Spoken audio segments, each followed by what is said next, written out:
Hello there friends, welcome back to another episode of Generation Tech. My name is Alan. The Galactic Empire's military force are an essential part of Palpatine's plan to bring peace and stability to the galaxy. But even as a self-declared emperor, Palpatine, especially in those early days, still had to fight for his legitimacy somewhat. He had to justify all those major overhauls he made to the judicial, legislature, and executive branches. He had to justify the massive increase in military spending, even though the war had just finished. Now, one way to ease the minds of your voters and taxpayers in a situation like this is by showing clear examples of how their tax dollars are being used. North Korea, for instance, is famous for their military parades. I would say they outdo most countries in the world when it comes to the pageantry, discipline, and of course, widespread malnutrition. Aside from Kim Jong-un, of course, although they do say that the great leader never poops, so this could just be like a medical condition of some kind. But yeah, big military parades are almost necessary when you spend a quarter of your GDP on military expenditures. Now, the Empire also loves its military parades. On Empire Day, every Imperial world with a sizable garrison usually carries out one as well. These are usually pretty festive events. People get to enjoy some time off so they can revel in the majesty and power of the Imperial forces. And usually these parades are really designed to just show off the trifecta that makes up the image of the Imperial military. You have the Imperial-class Star Destroyer, the backbone of the Imperial Navy, the Stormtrooper Legions, the vanguard of the Imperial Army, and of course, the all-terrain armored transport, a giant walking tank that surely inspires obedience and patriotism from the masses as it hovers over them. You see, these are actually three incredibly important pieces of what's known as Tarkin's doctrine. Well, if Tarkin started out as a sector governor and then became one of the Emperor's most trusted moffs. He hailed from the world of Yaradu and had spent much of his earlier years fighting against pirates in the local sector. He recognized that the Empire faced an uphill battle when it came to actually pacifying the galaxy and providing security for everyone. There's a problem related to the size of the galaxy, something that really couldn't be addressed properly through increasing the size of the military. And so instead, his idea was to create these awe-inspiring platforms that basically,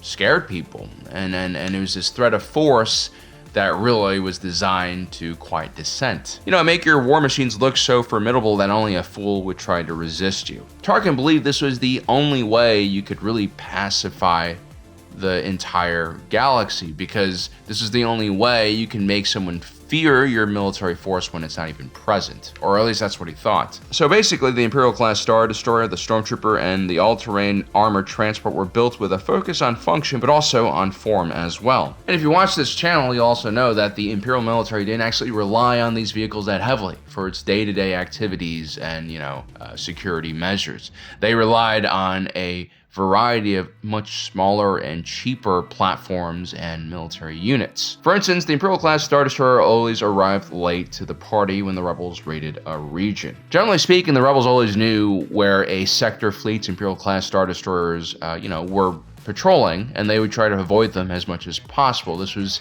the key part of their strategy.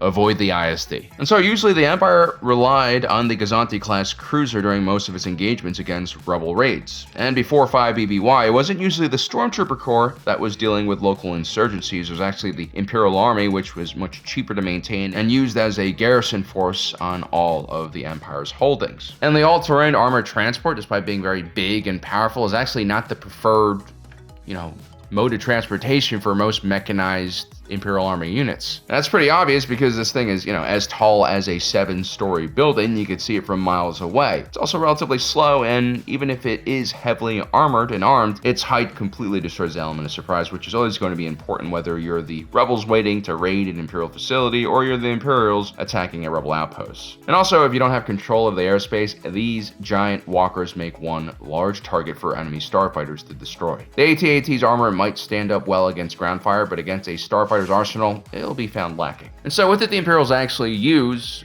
for ground transport for most of its infantry units? Well, we kind of catch a glimpse of it in one of the trailers for Andor Season 2. Cassian Andor hijacks this advanced TIE fighter, potentially the TIE Avenger, and he's doing a strafing run against it.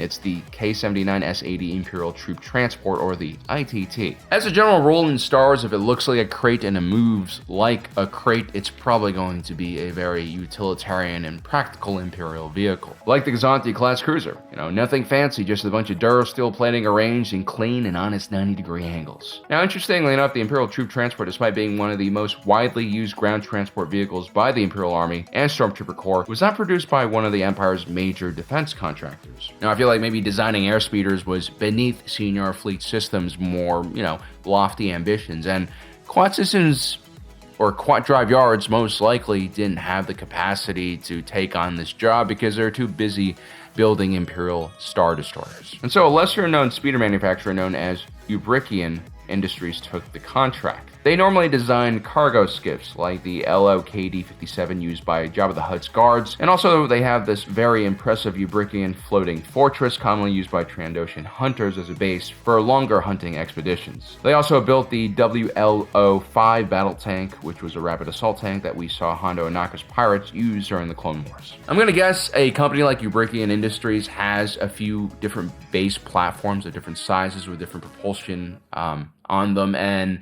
they basically just meet the client's demand for what they want on this platform.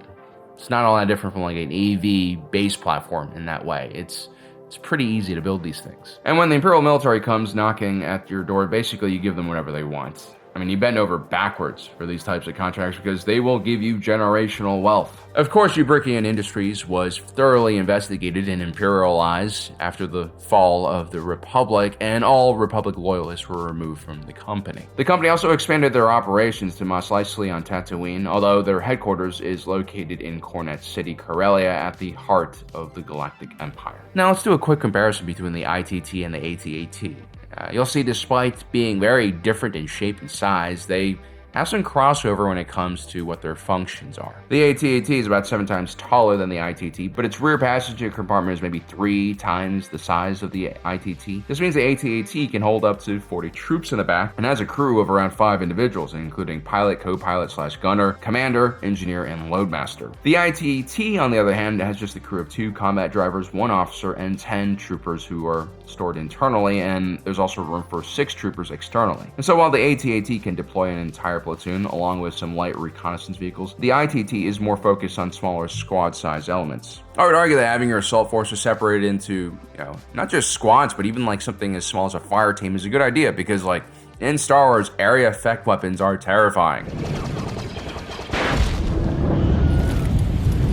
You don't really want to bunch your troops together and have them all wiped out in one shot. You don't want them all in the same vehicle either. And when you do have them in different vehicles, it allows you to be more successful in maneuver warfare. You can flank your enemy forces, use one element to pin them down, that kind of stuff. Plus, the K-79S-80 ITT uses a repulsor lift propulsion system, which means that this thing can hit a max speed of 150 kilometers per hour, or just shy of 100 miles per hour. While not exactly blistering fast, it's definitely fast enough that it's relatively hard to hit this thing with most unguided munitions. In general, in modern maneuver warfare, you're going to want to balance speed and protection, and as mentioned before, the AT-AT, because of its ridiculous height, is actually most useful in like a riot control setting, where its height is more of an advantage than a liability. Now, it should be mentioned that the ITT, despite being armed with a forward laser gun and dorsal twin laser turret, it is not an infantry fighting vehicle. Repulsor lift vehicles are generally kind of light. They don't have a lot of room for armor, and when they are heavily armored like the AAT, they're relatively slow. The Separatist hover tank, believe it or not, was slower than the all-terrain tactical enforcer because of this. So if you take a look at something like the AT-AT, which uses giant legs, it has a towing capacity of 3,500 metric tons, or your mom. The ITT, on the other hand, has a towing capacity of just 55 tons. There's a lot less towing power here, but again, this is the main difference between these two types of propulsion systems. The AT-AT in some variants is actually used as a cargo hauler, and the ITT is strictly focused on mobility like most speeders. As such, the ITT is really just the battle taxi. It gets you to the front, it helps you avoid enemy artillery and enemy air patrols, but yeah, it's not going to stick around and, provide direct fire support. It'll get blown up really easily. The thing's armor is actually just designed to stop small arms fire and shrapnel. The ITT are not assault vehicles. They aren't even supposed to attract attention. Along with their blistering fast speed, they also have racks on top and side for holding supplies for the front, like ammunition and food and other things that are needed. I also really like the external rider positions on this vehicle. This allows Imperial forces to deploy their stormtroopers very quickly during a raid, and it also allows them to ride on the outside for peacekeeping operations. It's kind of like how those SWAT officers ride on the outside of military surplus MRAPs on their way to a target house. You can thank Bush, by the way, for that. All those little small police departments using, mine-resistant vehicles for house calls. Sometimes the Empire also puts prisoners on the outside of the vehicle as well in those positions. Find that kind of funny? Yes, it's messed up, but it is funny. Should also be noted that all 6 of these exterior slots also serve as doors that allow troops to disembark and embark. This is really a terrific design. I mean, I think this is why Imperial troopers love this so much. When you're dropping off or picking up troops, that is when a battle taxi is most vulnerable, right? That's when it's paused, it's not moving at all. And when you're talking about a single file line of like a dozen troops moving through one door, that takes a lot of time. That provides a dangerous funnel for ambushes. If you have doors on all sides of the vehicle, yes, there's going to be less armor. It's going to be less survivable if it's hit by an anti-tank weapon, but everyone can get out like very quickly. You have 10 troopers, 6 doors. Takes like 5 seconds for people to get out. Really like this feature. It wasn't uncommon to see the ITT also be deployed alongside scout trooper outriders on speeder bikes, especially when transporting goods or personnel in more dangerous areas with insurgent activity. So yeah, the ITT wasn't going to be storming rebel trenches or lines anytime soon. It is really just the rear echelon kind of vehicle that sometimes ferries supplies to the front.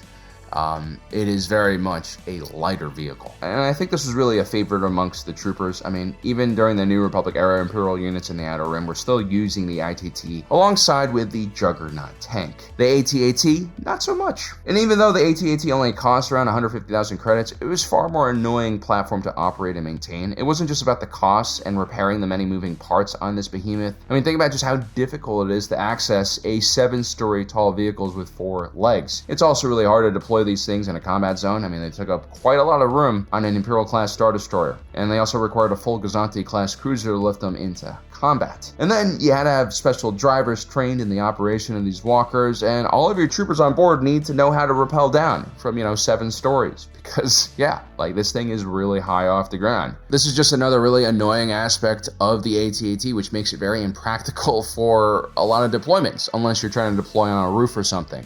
I actually heard that the ATAT is this high off the ground because the ATTE suffered a lot from landmines during the Clone Wars, although the Rebels don't really seem to use that many landmines. So this just seems ridiculous. It's like, those guys who take an F-150 at the end of its life as a work truck and then just like lift it off the ground.